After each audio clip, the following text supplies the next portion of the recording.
Thank you, Mr. Chairman, and I want to join the chairman in wishing Senator Van Hollen a full and speedy recovery. He's a good friend and colleague, and I know all of us look forward to welcoming him back to the Senate and to this committee.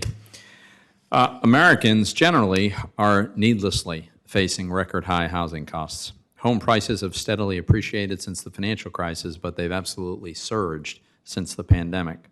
Now, there's no doubt existing homeowners enjoy the appreciation and value of their homes, but first-time buyers and renters are just being priced out of markets. The Biden administration has correctly identified that there's a problem here, but unfortunately its proposed solutions are not going to work. Just this week, the administration unveiled its housing affordability plan. Even though they purport to tackle inflation, the administration is really just doubling down on failed housing policies. They support the House-passed reconciliation bill, which contemplates spending $75 billion on housing vouchers and $80 billion for public housing, on top of all the tens of billions of dollars that we already annually spend on these programs. This will just increase demand without a commensurate increase in supply and will further drive up housing prices. They're also now considering pushing Fannie and Freddie into riskier activities that prior administrations understood to be too risky for taxpayers to have to pay for.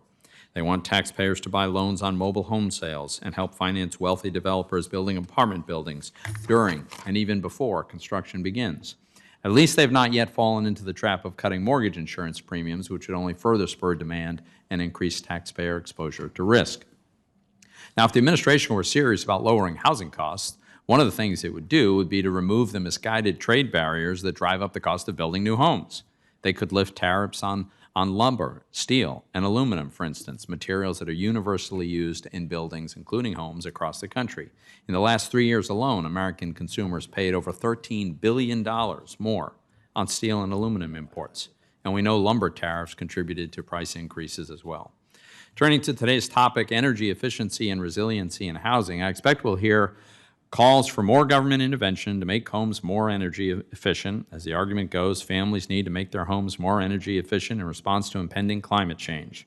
And greening homes would have the added benefit of reducing energy costs. And the federal government can push these efforts through energy efficiency mandates and subsidies. This is the wrong approach. Efficiency mandates are not free. Consider California's mandate that many newly constructed homes and buildings have to have solar panels.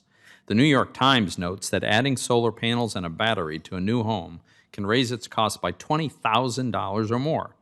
In today's interest rate environment, that'll cost a well-qualified buyer about $1,200 more per year. For a buyer with a more checkered credit history, it'll hit even harder. The government should not increase costs and restrict consumer choice by prescribing paternalistic regulations or subsidizing specific products. Manufacturers already have market incentives to develop energy-efficient products. When higher energy efficiency appliance and construction materials deliver savings that actually pay for themselves, consumers buy them. But regulations that prioritize energy efficiency over other consumer preferences only serve to limit consumer choice by preventing consumers from purchasing products based on those other preferences. Green subsidies are equally problematic. They're really a kind of corporate welfare that props up uncompetitive segments of the market. They also mask the cost of the administration's other energy policies, like its restrictions on pipeline constructions that are foolishly driving up the cost of natural gas and other fuels in many parts of our country. We should not be considering components of the Green New Deal at a time when inflation is outpacing wages. And let's face the fact, workers in the Biden economy are falling further and further behind.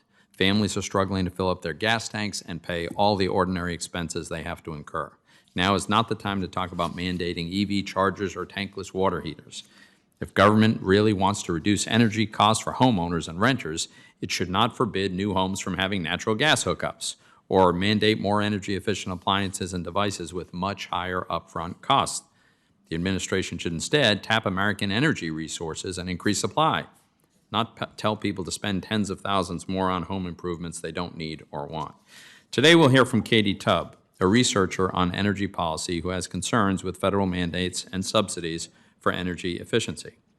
As she notes, this administration has placed political preferences in front of American needs and developed a regulatory regime that chokes our energy supply. She also explains that onerous regulations have all kinds of negative consequences. They reduce consumer choices, and they disproportionately burden lower-income households. Ms. Tubbs' testimony provides important evidence as we consider whether energy efficiency spending should be further subsidized with taxpayer dollars. Now is not the time to sanction more spending with unproven value, as the government should be focused on tackling inflation. If we're serious about helping working families, we need to take immediate action.